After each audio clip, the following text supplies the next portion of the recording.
શ્રી ગણેશાય નમઃ. ઓમ નમઃ શિવાય. તો આજે શિવજીની ભક્તિ કરતાં કરતાં આપણે ભક્ત પુનિત શ્વાનની કથાઓ તરફ પહોંચી ગયા છીએ. તો આ કથા પ્રમાણે એક ગામના કિનારે એક નાનું શિવ મંદિર હતું. મંદિરમાં દિવસ રાત દીવો બળતો. બેલપત્ર અને ધૂપની સુગંધથી વાતાવરણ હંમેશા પવિત્ર રહેતું. આ મંદિરમાં પુનિત નામનો એક કૂતરો રહેતો. ગામવાળા તેને મંદિરનો રખેવાળ કહેતા. પુનિતનો જન્મ ક્યાં થયો, કોણ તેનો માલિક, કોઈને ખબર ન હતી.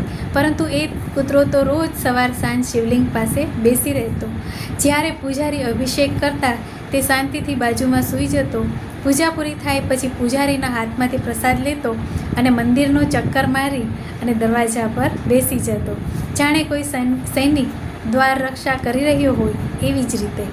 એક દિવસ ગામમાં કેટલાક ચોર ઘૂસ્યા. તેમનો ઈરાદો મંદિરમાંથી ચાંદીનો નાગ, ઘંટડી, ચાંદીના પાત્ર ચોરી જવાનો હતો. રાત્રે તેઓ મંદિરમાં ઘૂસ્યા, પણ પુનિતે તો તેમને જોઈ લીધા. એટલે એ ભયંકર રીતે ભસ્યો અને તેની પાછળ દોડ્યો. ચોરોએ તેને લાકડીથી માર્યો, પરંતુ પુનિત પાછળ ન હટ્યો.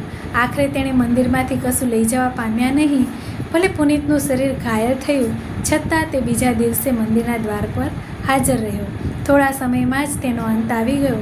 ગામવાસીઓએ તેને મંદિરની બાજુમાં જ સમાધિ આપી અને ત્યાં જ એક નાનકડું શિલાલેખ મૂક્યું: શિવના દ્વારપાલ ભક્ત પુનિત. તો કથા અહીં પૂરી નથી થતી.